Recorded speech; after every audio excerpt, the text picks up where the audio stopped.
You've been praying for an answer, and today we are going to figure out what that answer is. So, before I went live, I was working with the deck that I have dedicated to the mother, and the energies coming out was the Eight of Wands, as shown in the thumbnail.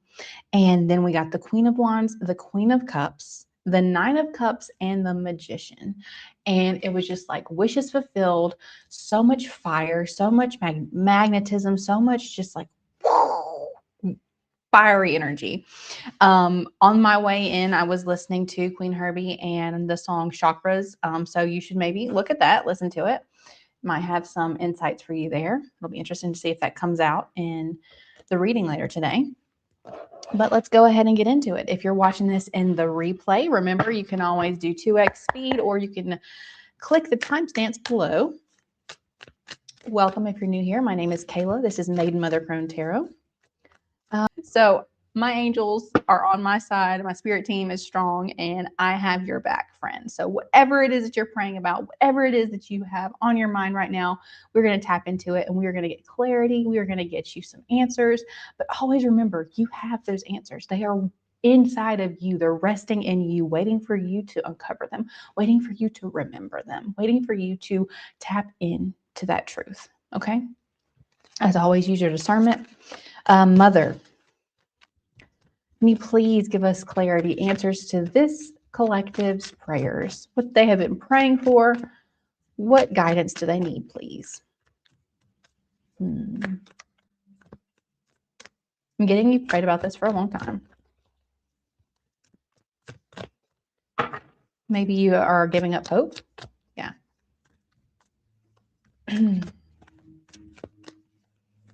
It feels like you've like put it in a box and just let it go. You're like, no, this almost like you don't think that it could happen. Wow. I'm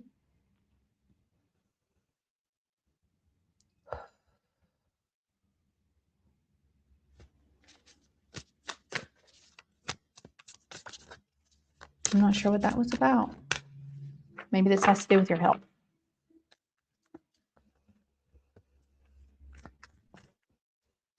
Thank you.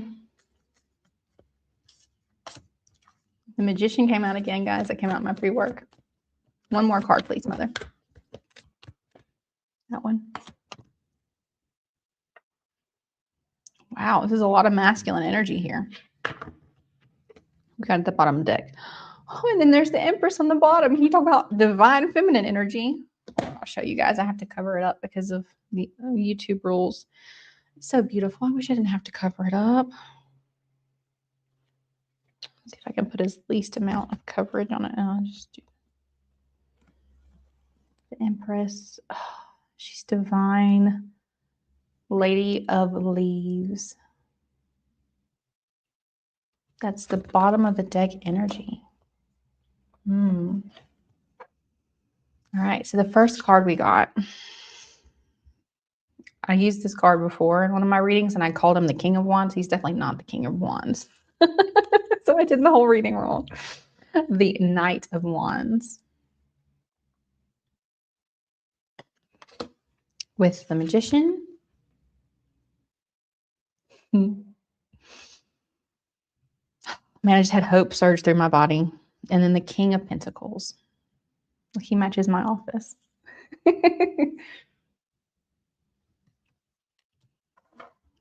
Okay. I do have the guidebook here because these cards have narratives or characters for each one. So for the Knight of Wands, we have, I don't even know if I want to try to say this. Let me do it in my head first. That was wrong. Hephaestus? Hephaestus? I don't know. We're going to read his card just to kind of see where the direction of this is going. Oh, and I just opened up to the Queen of Wands in here. Told you. Okay. Knight of Wands. Can you tell me how to say his name?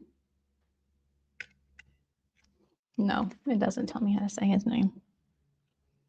Okay, well, I'm going to skip his name.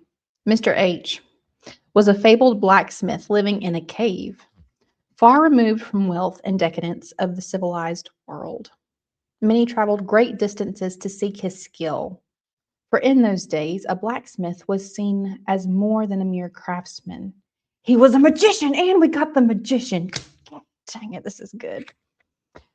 Metal was believed to possess its own spirit. It does. Alchemy, a living god in its own right.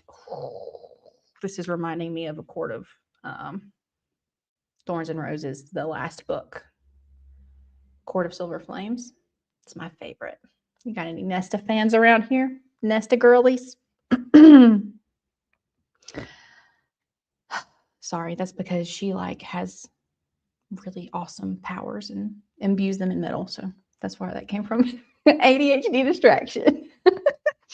Metal was believed to possess its own spirit, a living god in its own right, and only the hands of a master could shape it into something worthy of kings. I like that. So we got king here too. Dang it. This energy is awesome, guys. I can't believe you gave up on this prayer because it's just here. Mr. H's creations were legendary. No sword he forged ever shattered, no shield ever cracked, and no armor was ever pierced. I was talking about my guides, your guides. They are never failing, you guys. They're there. They're solid. His craft was divine, yet he was as discerning as he was skilled. Discernment, intuition, going within, trusting yourself, trusting the answer to your prayer. Mr. H refused to work for just anyone. The song that I talked about at the beginning of this, Chakras, talks about boundaries. I'm so excited. Those who wished him to fashion metal for them had to bring more than gold. Ooh, they had to bring a story worth telling. Yes. Intention. What is going on with this sword? Kings, queens, nobles made countless offers, desperate to claim him for their courts. But Mr. H valued his freedom above all. He had no desire to be tethered to a throne. That's right. I'm about to start cursing up in here. His art was sacred, something he would practice only when and how he chose. This is powerful. For him, freedom meant the ability to follow his own path, to create only for those who truly inspired him. Whew. Then one seemingly ordinary day, a stranger entered his cave with a request unlike any other he had heard before. When the stranger inquired why it mattered, oh wait, hold on. Sorry, I skipped a line. As always, Mr. H asked for the man's story. When the stranger inquired why it mattered, Mr. H explained that in a person's story was their legacy, which must be folded into the metal to give it life. The stranger smiled, not fully understanding, but he appreciated the sentiment. When he cast aside his cloak, his brilliant green light filled the cave, and Mr. H realized this was no ordinary man. It was a god. Oof. And on that day, in the quiet of the cave, Mr. H set to work crafting wings for a forgotten god of the old world. I just got, you are the forgotten god. That is you. That is you. You are the forgotten god, forgotten goddess. Okay. Describe a unique facet of your personality. In what areas of your life do you demonstrate passion? Describe a time when you allowed fear to hold you back. I'm telling you, you were afraid this was never going to happen. You were afraid this prayer, this thing that you have been praying for and meditating on and focusing on wasn't going to happen. Where did your faith go? You lost faith in yourself. You lost faith in the universe. You went in your cave. You went in your cave and you hid. You have to come out of your cave. Yes. I'm gonna have to both. I'm gonna have to describe a time when you had to power through fear in order to succeed.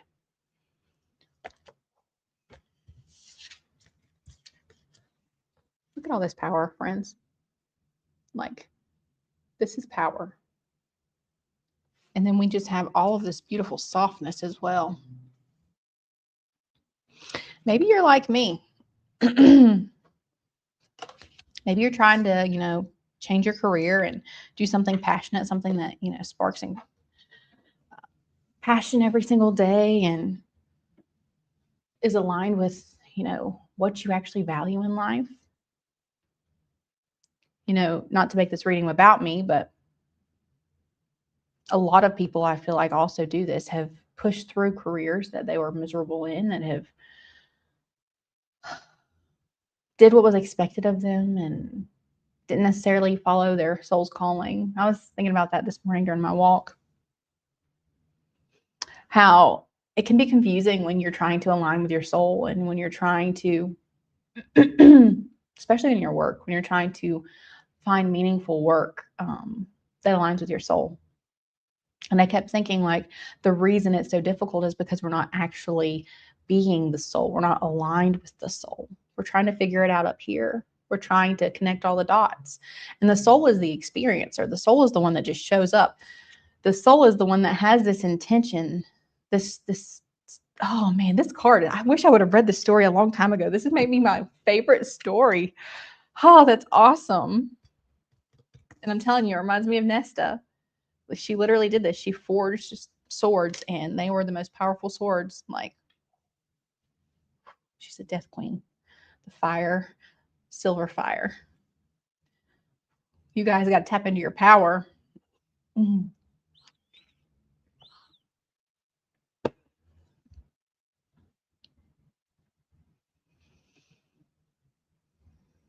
We'll make this a bit more open to people. This is not your career. Maybe this is your health. With the Empress there, that could definitely be, at the bottom of the deck. This could definitely be something that you're praying about, focusing on. Yeah, my coughing's coming back. Could be your health. But one thing, when you think about, doing shadow work or any type of healing, which, does play a big role in our physical health and our mental health and our emotional health. But I want to remind you that your soul is never broken. Your soul is never fragmented. Your soul never needs to be fixed. So once you identify and realize that, your life changes so fast, so fast. But that can be a process in and of itself. So if you're not there yet, we'll focus on the healing part, right? But don't get trapped in the healing trap. Okay. We talk about this cave card again. A lot of times the things that we are experiencing in our physical body are manifestations of something that you have hidden in your subconscious, whether that's an emotion you haven't processed, some type of trauma that's stored in your muscles. And there's this saying, like, the treasure or the secret is in the cave that you're afraid to enter, right? We're too afraid because the darkness, we make all these stories. What could be in the darkness? But we forget that we are the magician, right? The magician has all of the tools to manifest anything in their life. And if that's healing, that means tapping in to your soul, tapping into that completeness and wholeness, tapping into positive emotions. I'm not saying that you are positive all the time, but that literally turns on different genes in your body and heals you. If you haven't heard of Dr. Joe Dispenza, go check out his work. It's amazing. It healed me. Well, his work didn't heal me. Me following his work is what healed me. Me tapping into the divine and tapping into joy and tapping into gratitude, elevating my emotions, not listening to the stories that this thing wants to create. It wants to create stories all day long. All day long. It is quite obnoxious, actually. Recently, I'm like, can we please stop with these stories? Talking to my ego, talking to my brain. I'm like, I'm so tired of these stories. I just want to, but that's another part of being a soul. Like, we're here to experience the mind. We're here to experience this form, and thoughts aren't bad. The purpose is not to cease thoughts. Thoughts have no birthplace. They come from wherever. We have no control of them coming up, right? The purpose is to be the magician and to control whether you follow the thought. The thought can pop up, but you have to step into your sovereignty, step into your power, step into your presence and awareness and say, you know what? I'm not going to follow this thought. I'm going to be here. Look at how in this moment this Empress is. I'm going to be here in the now. I'm going to experience this life right now. And right now, my mind had a thought. Now, the ego wants to follow the thought. The ego wants to explore it. The ego wants to figure out all of the solutions to the thought and all of the potential problems.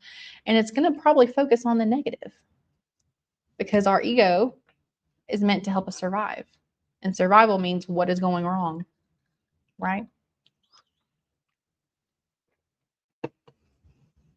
Oh, man. With this King of Pentacles.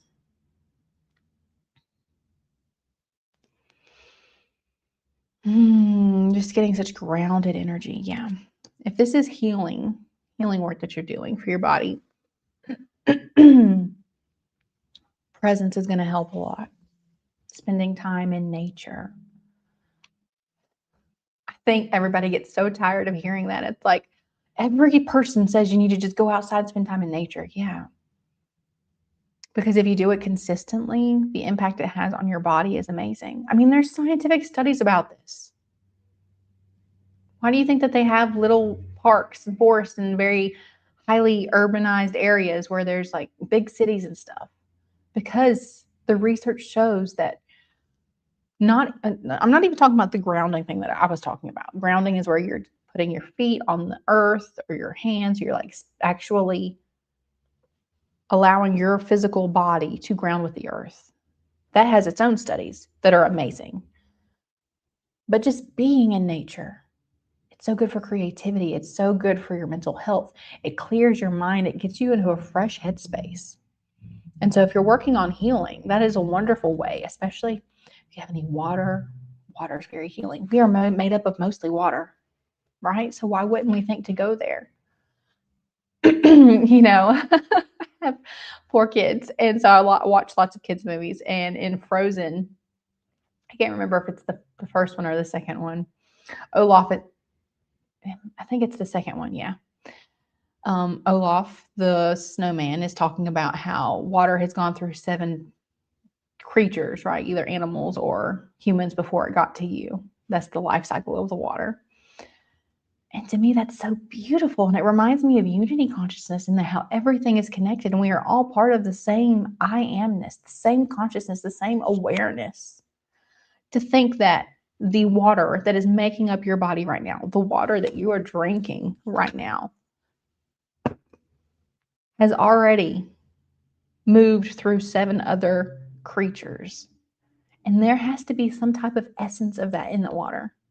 Like that's what consciousness is the essence of something. Isn't that beautiful? Isn't that so unifying? Isn't that so grounding? Doesn't that connect you to the divine? Maybe you forgot to connect to the divine. Maybe you forgot.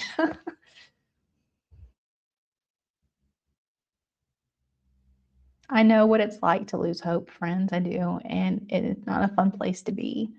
But I want to remind you that you alone are in control of whether you decide to give up and remain in a hopeless space, or if you're going to reconnect with the divine, which is you. Reconnect. The reason you have no hope is because you have lost touch with yourself. Okay? Go within. Get still. Take time for yourself. You know, maybe you need to go into the cave. We all have to do our own hermiting sometimes. But in the cave, be intentional, right? Don't be afraid of the shadows. Don't be afraid of the dark. Don't be afraid of, you think you have all this healing to do and it's overwhelming and, oh, I'm never going to. That's not the point. That's not the point. The point is to connect with your soul How do you do that? You know, when I was thinking about working through some healing stuff, I tried to think about what I liked to do as a kid. And it was very triggering for me because the only thing I remembered enjoying as a kid was reading, or going out in the woods and just like hanging out in the woods. Yeah, I was like 7 years old in the woods by myself, just like chilling, thinking. That's 7. Who does that? But it was very triggering for me because I was like, why can't I think of like fun things that I like to do? And maybe I'm just weird. I didn't like to do things. I don't know, but it was triggering for me. And maybe that's the same thing whenever you're in this cave and you're thinking about what do I even like? What is passionate for me? And if you try to go back to childhood, if that's triggering for you, then that's okay. Don't get caught up on a story. Don't get caught up on a timeline. What are you naturally curious about? If you don't know or have a passion, what is something that's like, oh, I would like to learn more about that. And then connect with that because that is your soul. That's your soul, right? The way of the soul always finds its way back to you. Anything that is of the soul is going to keep calling you. It's going to keep beaming like a lighthouse. It's like it doesn't matter how far out to sea you get, it will always be there beaming for you. You gotta trust it, guys. You gotta trust it. And then you have to use your power, the power of your soul. Step into that divine manifesting power, right? Where we're not attached to outcomes because we know in every moment it's exactly as it is. Eckhart Tolle says the isness of now. It is. This is what is happening. This is the isness. Isn't that beautiful? It's so liberating and so freeing. And yes, the isness of a moment can really royally suck sometimes, but that's the beauty of life. Everything is temporary. Everything is fleeting. And so it makes you appreciate those beautiful moments so much more. And it helps you go through these situations understanding if it's a not great is moment, this is moment is only going to last as long as it's going to last because nothing lasts forever. Okay. Oh man, if anything, I just hope you guys feel the hope and the courage and the energy coming through. I mean, we had the 8 of Wands. This is fast moving energy at the very beginning, right? When I was talking about my pre-work. And I said too, I was like, when you start living in alignment with your soul, things happen quickly. So do that. Align with your soul and don't make it about this. Make it about this. Feel it. Not like, I don't know how to describe it, but so I beep the horn. Apparently we don't have to know how to describe it. That's the whole point. If you have to describe it, that's words, that's duality, that's separation. The soul is everything. It doesn't have to be described. It just has to be experienced. Okay. Let's see. All right. Well, guys, trust yourself. The answer is unfolding as perfectly as it ever could. Trust yourself. Okay.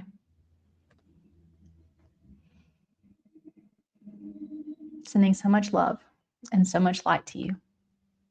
Always remember, on this channel, come as you are and stay